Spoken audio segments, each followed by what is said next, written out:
How art alters our reality. Hi, my name is Mars, delivering to you articles from different sources. Before we begin, please like, share and subscribe to this channel. Life imitates art far more than art imitates life. Oscar Wilde. The idea that a film, radio program or TV episode can influence a generation of people seems like a scary thought. Yet, time and again, we've seen that the events in a fictional world can have consequences in our real world. Some far more sinister than others. The 2004 indie smash hit Sideways follows two men, Miles, played by Paul Giamatti, and Jack, played by Thomas Hayden Church, who take a trip to wine country together, pursuing very different goals. The banter, honesty, and undeniable tragedy of Giamatti's Miles charmed audiences at the time of the film's release.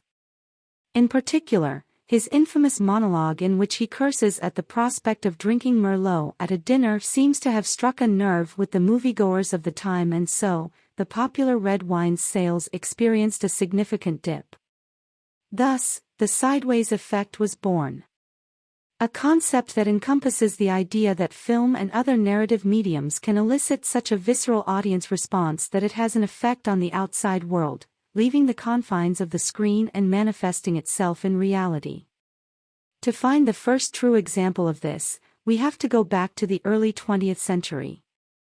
D.W. Griffith's 1915 film The Birth of a Nation is an epic set just after the Civil War. Though a work of fiction, the film explores the U.S. during the era of Reconstruction as the country attempted to contend with the aftershocks of a brutal and divisive war.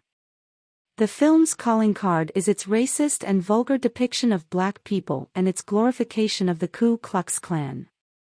At the time of the film's release, the KKK had basically died out as an organization. By the end of the 19th century, it was more a group of disparate gangs operating on their own rather than the organized criminal syndicate we think of today. Sadly, the premiere of the film and its subsequent screening at the White House, as requested by President Woodrow Wilson, led to a resurgence of the Klan throughout the 1910s and beyond. The film was essentially propaganda, and its success was scary. Membership of the KKK exploded and race relations in the United States were plunged back into conflict and despair. It's impossible to quantify how much the film itself played into the overall sentiments white people had toward black people, but it had an undeniable effect. This dark side of the Sideways effect isn't unique to The Birth of a Nation. Steven Spielberg's 1975 blockbuster Jaws had such an infamous impact on shark populations that it was also given its own effect. Before the film's release, humans had little context to support an opinion of sharks one way or the other. Sure, they have always been a bit scary, but was anyone actually worried about them? When the film was released, its music, cinematography and, of course, the dreaded image of a fin slicing through water, all combined to create the ultimate vision of terror, one that was seared into audiences' brains.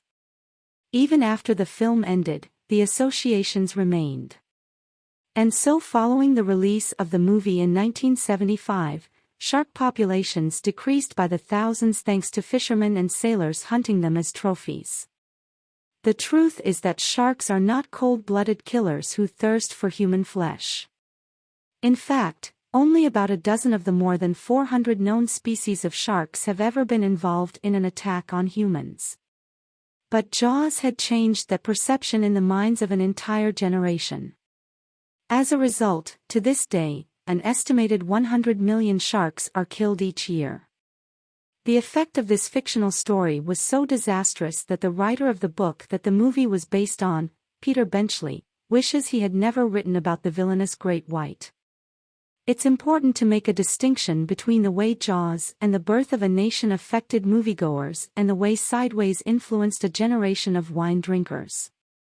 The increase in shark hunting was as a result of the fear Jaws created around sharks, great whites in particular.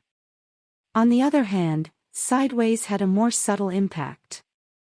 Its ideas were buried deep in characters, similar to Tom Cruise in Top Gun. The original Top Gun is known as one of the greatest action movies ever made, and was the perfect vehicle for an actor like Tom Cruise to dazzle and inspire us.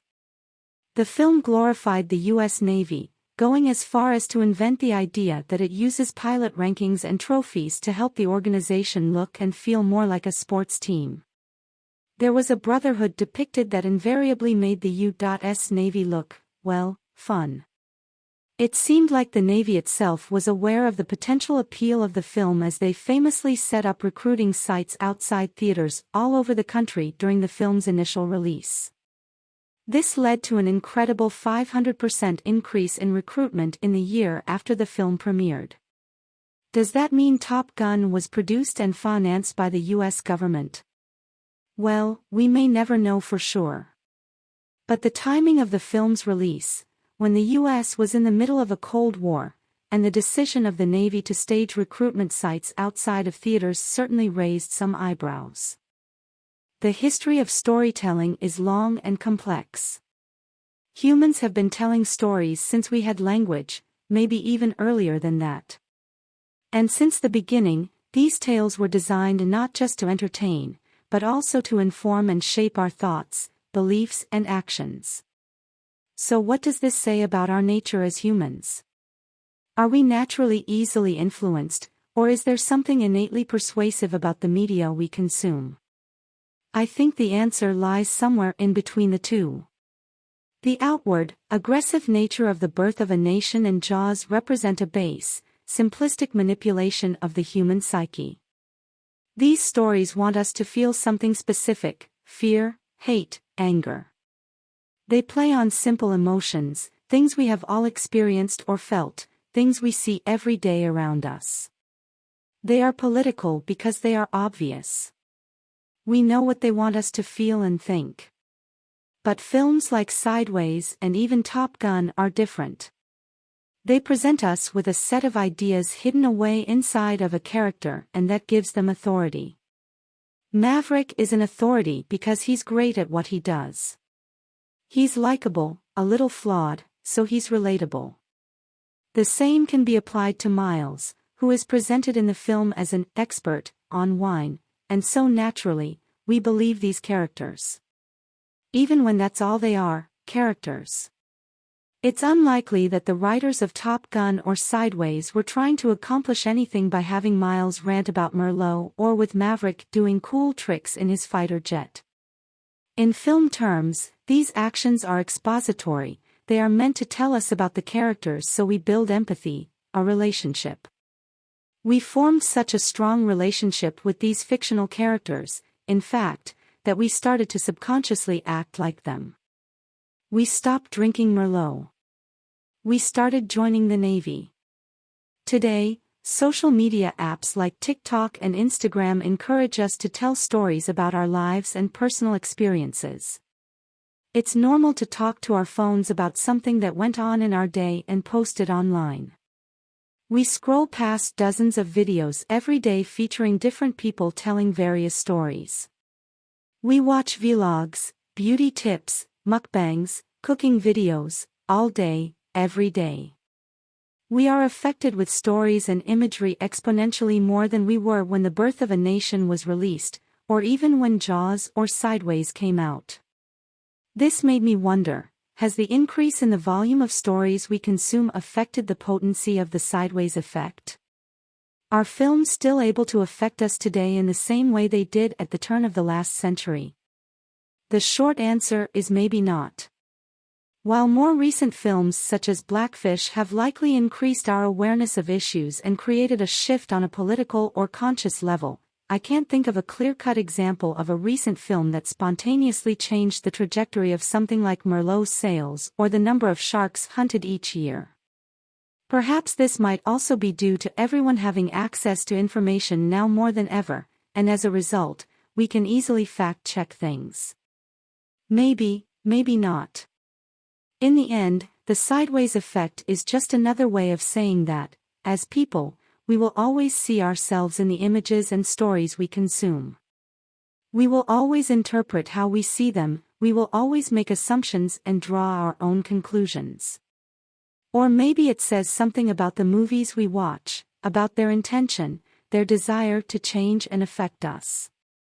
Either way, we are in a constant state of change, and stories, movies, TV, radio, podcasts, will affect that change whether we want them to or not.